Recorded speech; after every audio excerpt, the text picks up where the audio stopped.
I would like to invite to the stage Kay Free.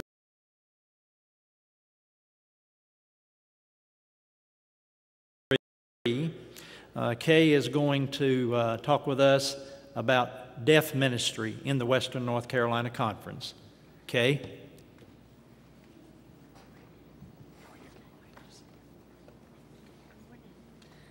Hello, good morning.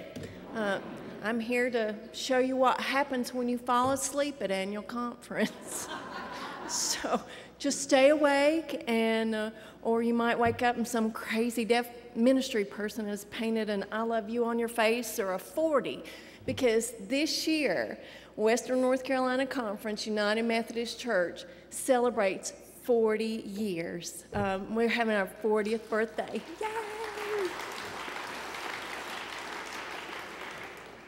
We're really excited, and I'm excited to be here this morning to represent deaf ministry and also be here for our director who could not be here, Beverly Malden. Excuse me.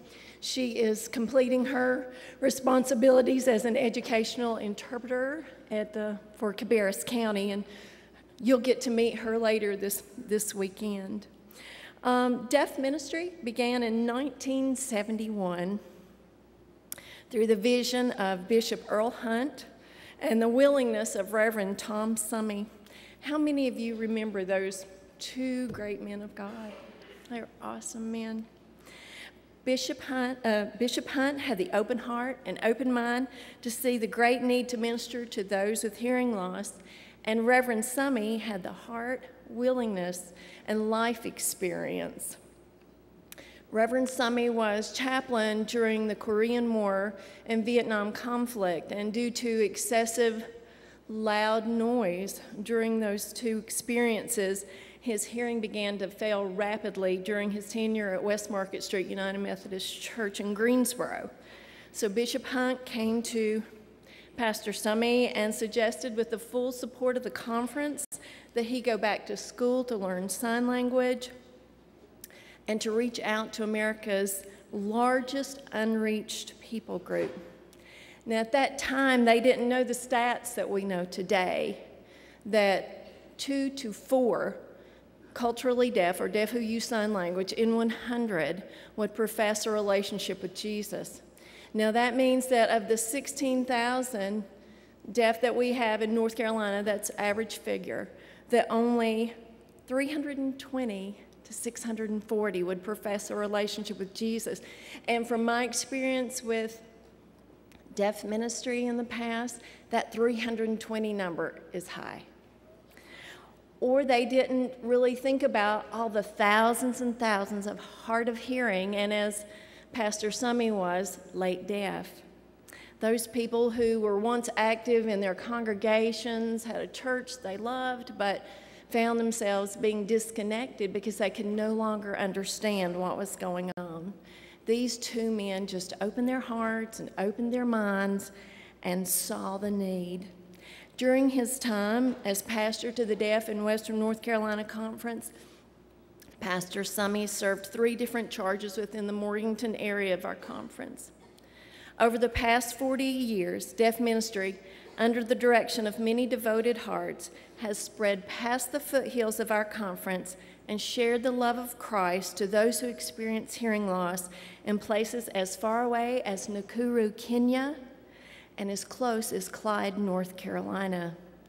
You don't have to look far to see the need. Hearing loss knows no socioeconomic group. It doesn't prefer one culture or ethnic group to another. Hearing loss crosses all boundaries and borders, and I would dare to say impacts every church represented here today. So isn't it heartbreaking to know that less than 6% of American churches today offer any outreach at all, and that worldwide 750 deaf will die daily without Jesus? So on a shoestring, and much prayer, Western North Carolina Conference United Methodist Church Deaf Ministry has worked hard over these past 40 years to educate and minister to the deaf, hard of hearing, late deaf, and deaf-blind, as well as be a resource and reference for our conference, churches and laity. We've held Bible studies, encouraged involvement in United Methodist Women, provided educational opportunities through deaf missions from Council Bluffs, Iowa, and held 3 Walk to Emmaus weekends made fully accessible to the deaf. These weekends made such a big impact that one deaf lady left saying, "I arrived a pilgrim and I left a disciple of Jesus Christ." That deserves a hand clap.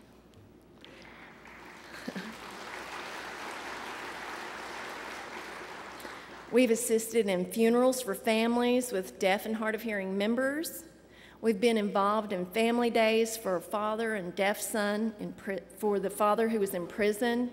We sponsored the education of a deaf child from Ngala School for the Deaf in Nakuru, Kenya, and helped to organize and start an after-school tutoring program for deaf children. We've assisted in deaf day camps, fun pizza game nights for a deaf group home, and the list could go on. Just what I want to say is that we've been good stewards of what God has given us.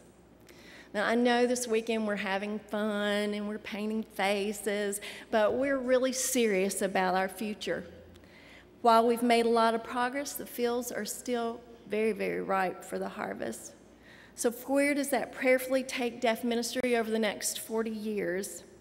We believe it will take us on a more mission-minded journey, a journey that will take us outside the walls of the church to those who experience hearing loss and find themselves living on life's fringes, the deaf women and children who are silently abused.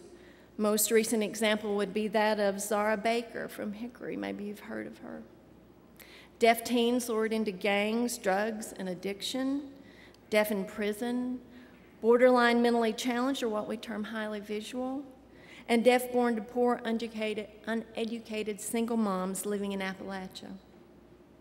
We desire to expand our after-school outreach to deaf kids whose parents don't know sign language, which I have to say is the largest majority of our deaf kids, as only 8% of their parents will learn their language. We want to continue and expand our prison ministry, which could include perhaps Kairos weekends. We want to continue our Walk to Emmaus weekends made accessible to the deaf, and want to join with UMAR to establish more group homes for the deaf where there's a great need. So won't you join us on this exciting journey?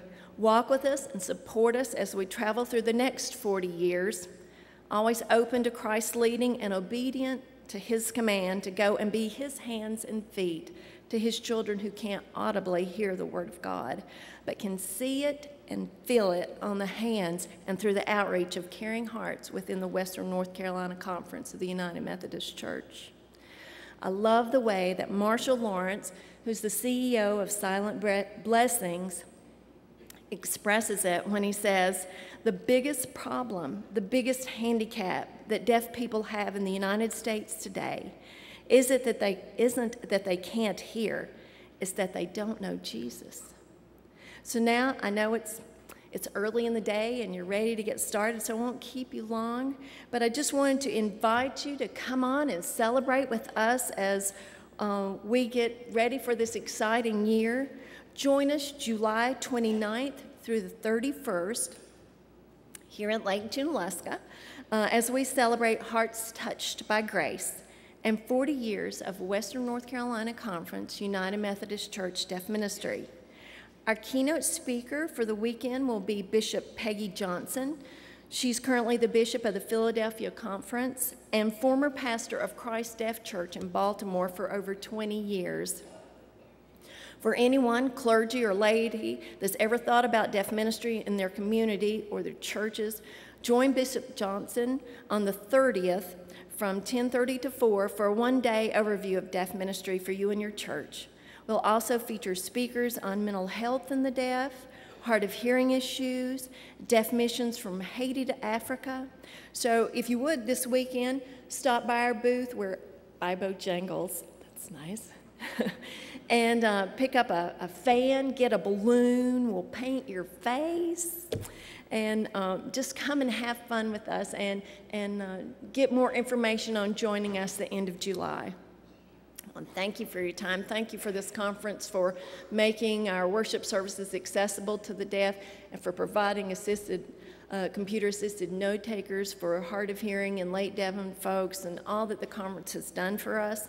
We just pray that God will bless you, bless the decisions that you make this weekend, and have an awesome time here at Annual Conference. Thank you.